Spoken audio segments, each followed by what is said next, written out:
Hello everyone and welcome to this video. It's Mordenheim, just messing around a bit, gonna create another one of the main six today I believe, or I might work on Derpy, I haven't decided yet.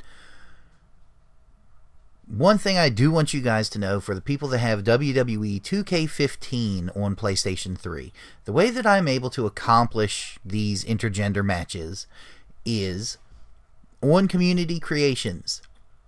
There is a created wrestler known as the Princess, which can be used in intergender matches. You can download her, just copy her over and edit her appearance, which is what I'm doing right now.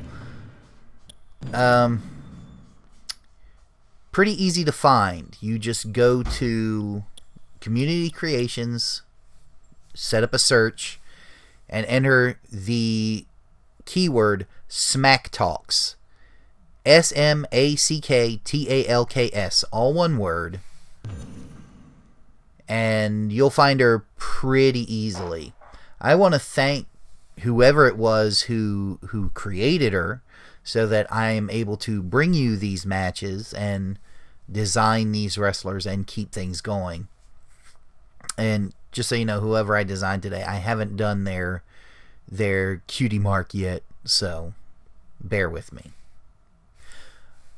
Also, Canterlot Championship Wrestling, CCW, also has a Tumblr page, and I have occasionally gotten a few questions from people who follow it or people who watch my videos, and I've decided I'm going to start answering a few of them today. My mailbox got wiped, but I got one letter, so today I'm just going to start with that one, which is right here. Okay, going to make some corrections while I read this.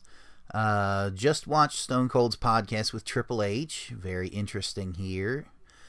But 3 things I didn't like about it. 1, Roman Reigns. Triple H just gave a political answer, nothing about Reigns being handed the brass ring.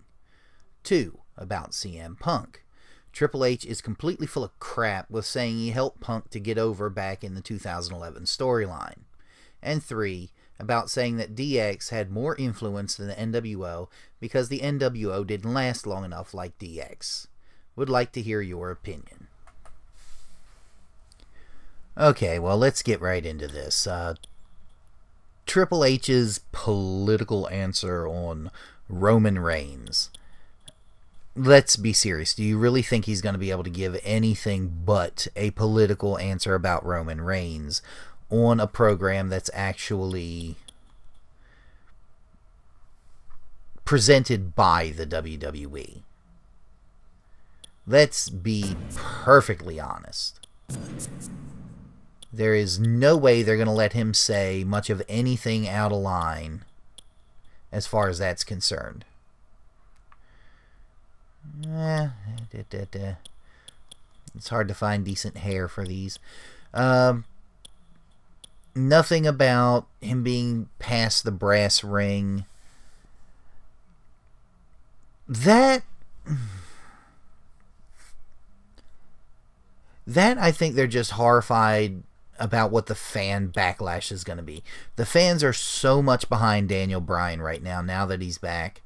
And honestly, I am more than a little surprised that Daniel Bryan didn't get the nod. Daniel Bryan didn't get the go-ahead at the Royal Rumble. I guess maybe they thought it was too predictable, or maybe they just spent so much time building up Roman Reigns that they didn't want to risk... Yeah, well, let's face it, Daniel Bryan is a bit of an injury risk. This isn't the first time he's gone out injured. And don't get me wrong, I love Daniel Bryan. He goes out there, he gives his all and then some, but that's the thing. Maybe he gives a little too much. It's one thing to go out there, every night you're going out there, hey, I've done this. I've been out there, I've been in the ring, both as a wrestler and as a referee. You go out there and you're putting your body on the line night after night. You're pushed to do some incredible things, but you've got to keep your physical well-being in mind too.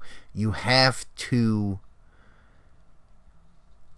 You can't just go out there and throw yourself around doing these huge spots night after night after night after night after night and think that nothing's going to go wrong. You know, like they say, the star that burns brightest burns shortest. So, that's what I'm afraid of with Daniel Bryan. The advantage he has is being one of the smaller guys. He won't have, hopefully, as much of the knee and back problems that the bigger guys are going to have later on in their career. But, we're just going to have to see about that. As far as Roman Reigns not being... them not mention him being past the brass ring. Honestly, did they have to mention it? I mean, it's kind of blatantly obvious that it has been passed. He has the ring. God, I hate the hair clipping. Oh well.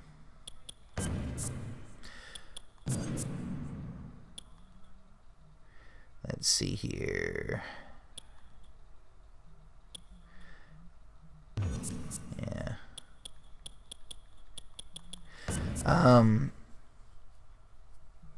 Roman Reigns, they didn't learn their lesson with Batista.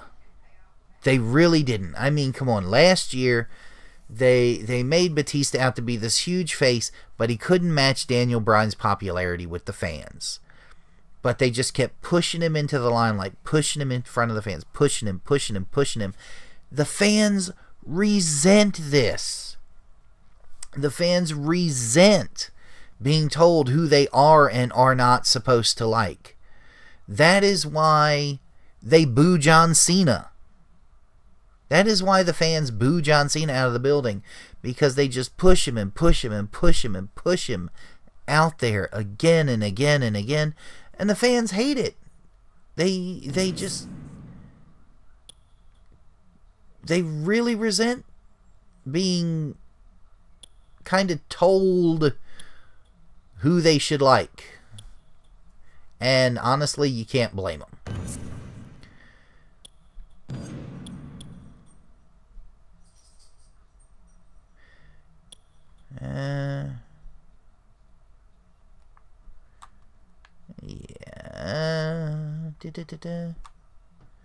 Yeah, that's a good color for Pinkie Pie, I think.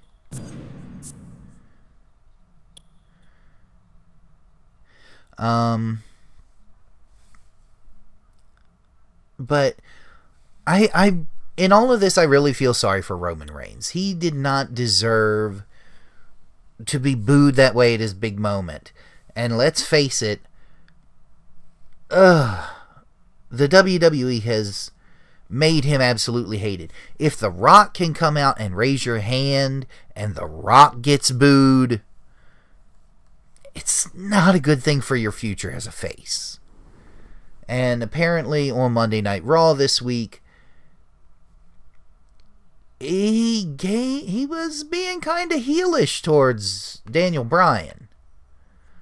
So we're just going to have to see about where this goes. Oh,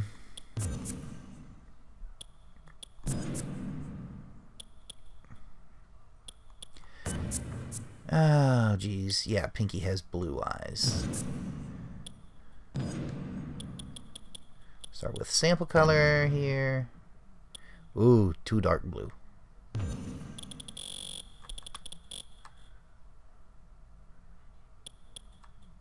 Yeah, that'll do. Okay, but yeah, Roman Reigns, I really feel sorry for him. He's been put in a rough situation. And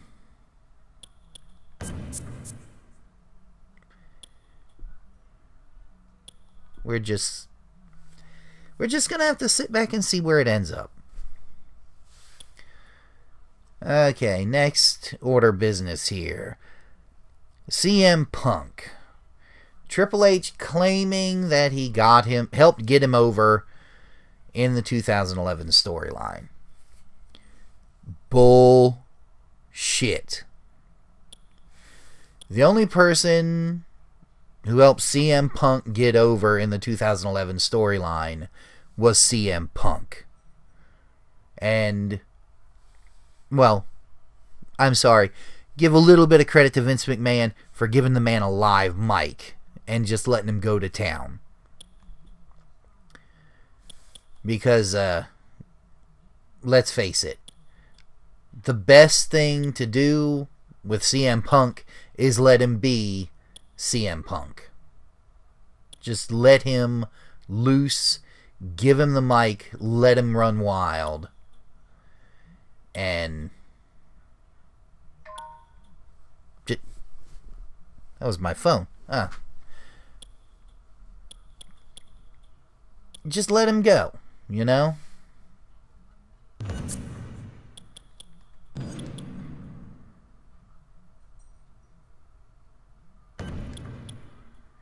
Let's see, darken those up a bit.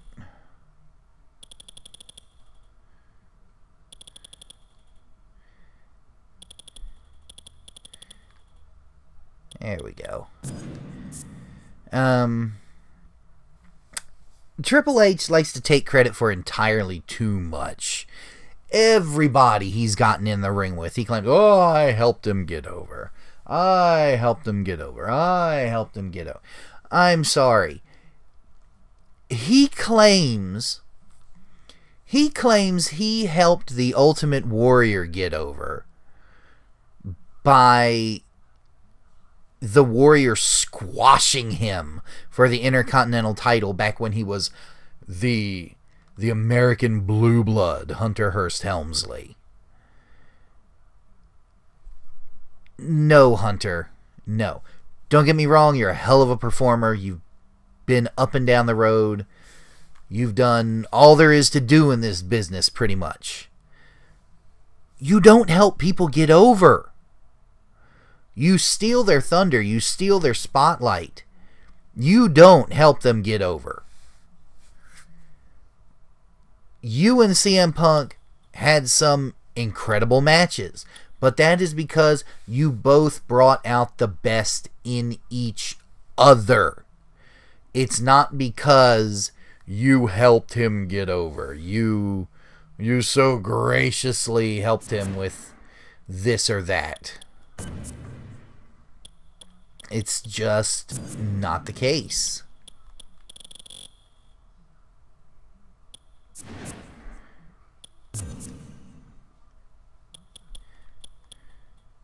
How am I going to do this?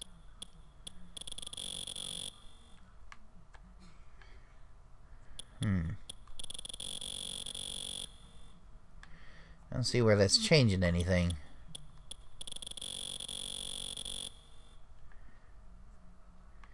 Yeah, didn't do anything.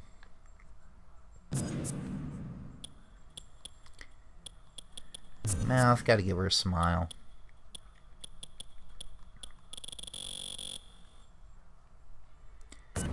There we go. Where else? No, wrong way.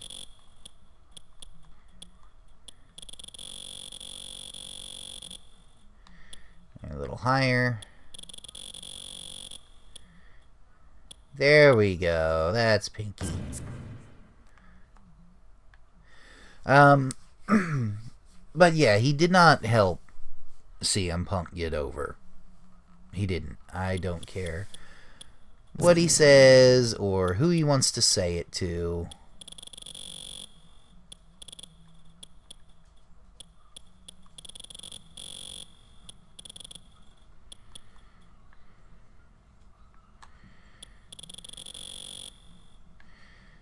Give her a little more of a round face if I can.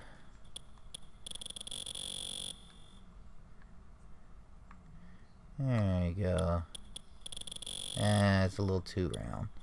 There we go. About like that.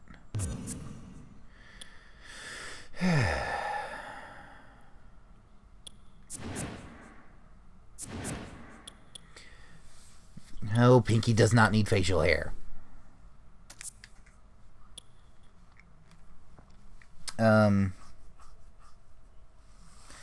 But yeah. I lost my train of thought. I apologize. I'm trying to do this and answer questions at the same time, and it's really not working out. Maybe next time I'll just record a video of me working on something, and then I'll record the answer separately and superimpose it. But, no. Triple H... Screw you, Triple H. You did not help CM Punk get over in any way, shape, or form.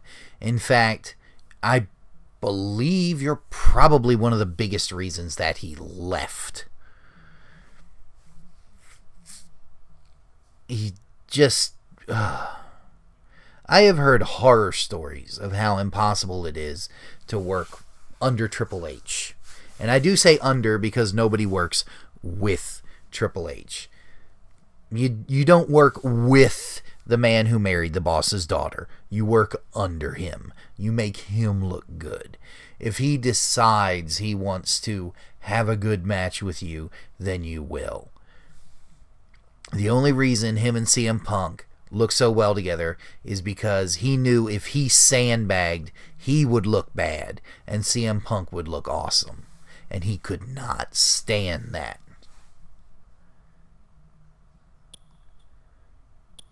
So, yeah. Pinkie, I'm going to make kind of taller. Yeah, that's how I differentiate. The Pegasi are the smaller, faster characters. The unicorns are kind of middle of the road, and the Earth Ponies are going to be the larger, more powerful wrestlers. It's just the way I would visualize it. It's more of a, yes, call me a bigoted, racist, My Little Pony fanboy, but whatever. Okay, final question here about DX having more influence than the NWO, because the NWO didn't last as long as DX. How about no? D-Generation X was a novelty act, okay? We created the Attitude Generation. No. Pardon my language. Fuck you, Triple H. DX did not create the Attitude Era. That was Stone Cold Steve Austin who started the Attitude Era. You and your little group of cronies were a bunch of hangers-on. So don't even attempt that.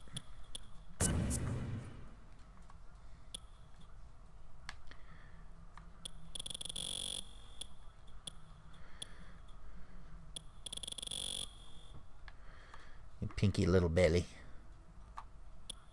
Not that much of a belly. Little belly.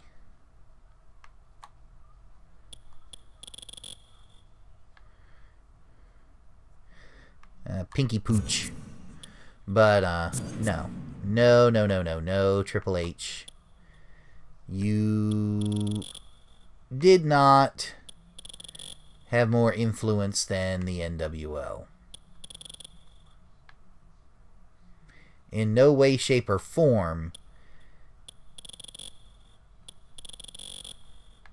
did you have more influence than the NWO. Good or bad, the NWO was the reason for the Monday Night Wars. If the NWO hadn't been along, WWE would have coasted right along on its laurels. They wouldn't have stepped up their game. We would still have shows like back in the 80s where there was... I've been watching wrestling for a long time, guys. You do not, as much as we may kind of look back on the past with rose-colored glasses, you do not want the WWE to go back to the way it was back in the 80s. I'm sorry. You had maybe one main event match per show where it would put like two mid-card wrestlers fighting each other if you were lucky. But the rest of the show, our 2-hour show, was nothing but a series of squash matches. That's all it was.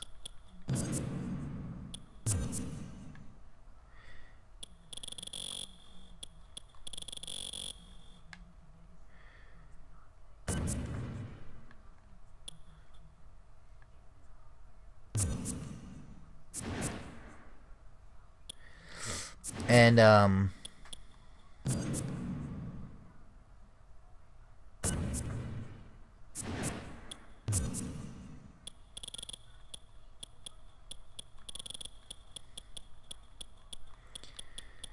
it was just almost unbearable to watch.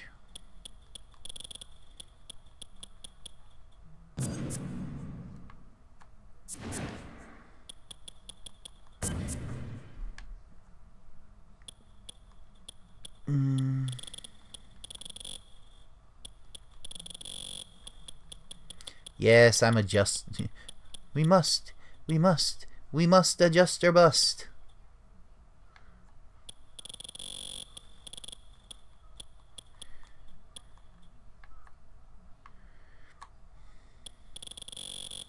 Whoa, no. There we go.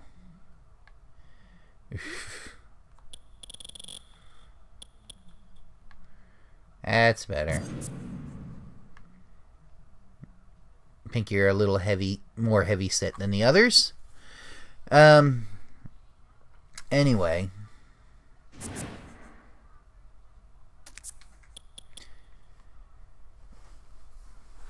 Let's put things into perspective here. I'm putting the controller down. I'm putting the controller down so I can concentrate here for a moment. Yes, dance for them, Pinkie, dance for them. Put things into perspective. You had D-Generation X,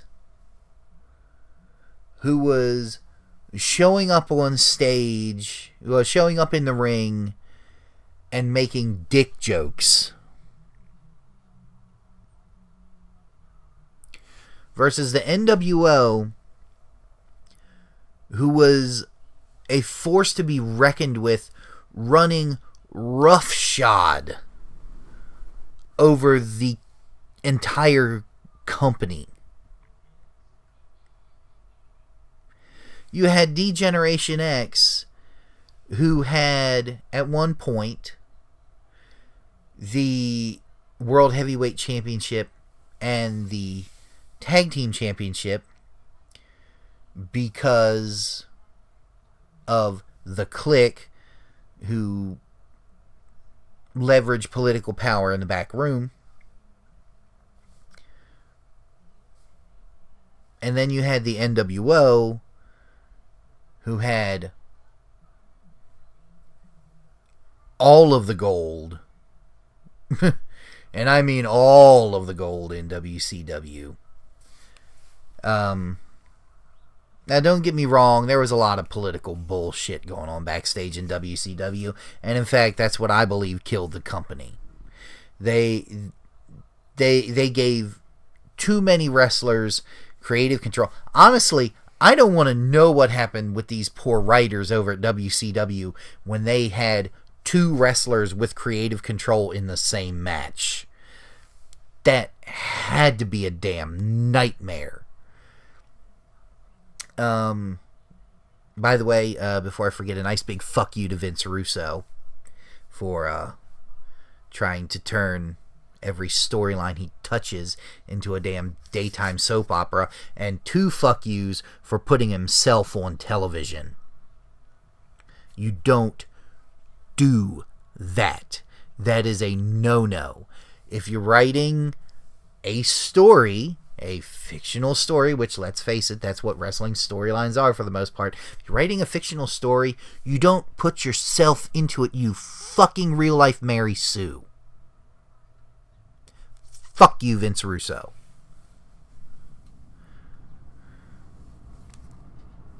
Okay, I'm going to have to put a language warning on this video, definitely. But yeah, that's kind of my 2 cents on the whole thing. Oh, DX had more influence on professional wrestling than NWO. NWO, good or bad? Influence can be good or bad. No.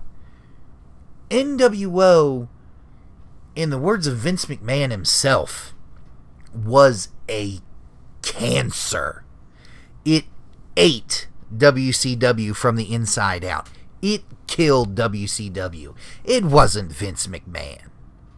He may puff himself up and be all proud and pompous. And, I won the Monday Night Wars. I won the Monday Night Wars. No. You won the Monday Night Wars. If there were 2 countries, WWFnia and WCOnia, they've been at war for 10 years, and all of a sudden, WCW starts building a nuke and blew itself up in the process. I'm sorry. The other country does not get to stand there and say, yeah, we won. No, you didn't win. The other side killed themselves. WWF did not win the Monday Night War. WCW self-destructed.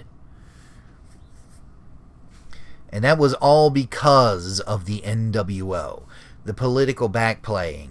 The fact that... towards the end, was there even anybody who wasn't in some faction of the NWO? They should have just changed the show. They lost sight of what they were doing. It started as a faction, a stable. It could have been the Attitude Era's 4 Horsemen. Just a group of guys watching each other's back and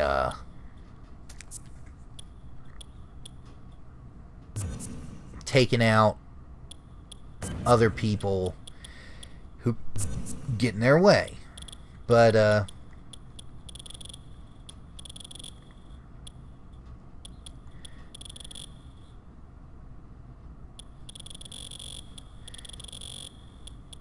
they didn't do that. They just kind of did their own thing and ended up spreading throughout the company and becoming completely ridiculous. And oh God, I'm depressed now. I used to enjoy professional wrestling. I did. And occasionally, the WWE does something right, and they put on a good match. I will openly admit,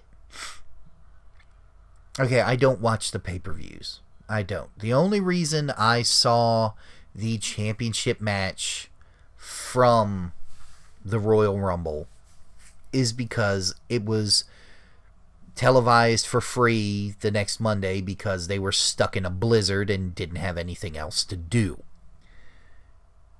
However, I will admit, as I did not want to hear about Brock Lesnar and John Cena again. The first match, Cena got destroyed. The second match, Cena was destroying Lesnar, and Lesnar got saved. And now, Cena Lesnar 3, I was not interested. I did not want to hear about it. But then they put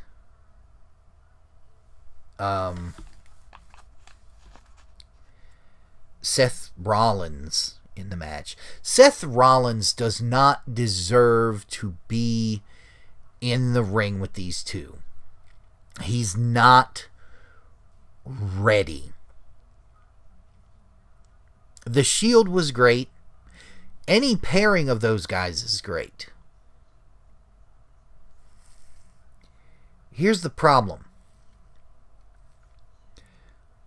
Seth Rollins is a good talker. He's great on the stick, don't get me wrong. In the ring, he can be a hell of a performer. But they booked him to look so weak and so cowardly. He's not a credible threat to anyone. They're trying to fix this, but they haven't yet. Roman Reigns, big guy. He's really impressive. He can hang with the big boys. He's getting out there. He's working. He's improving week by week. Cannot work the stick. Cannot talk on the mic. He needs a mouthpiece so bad.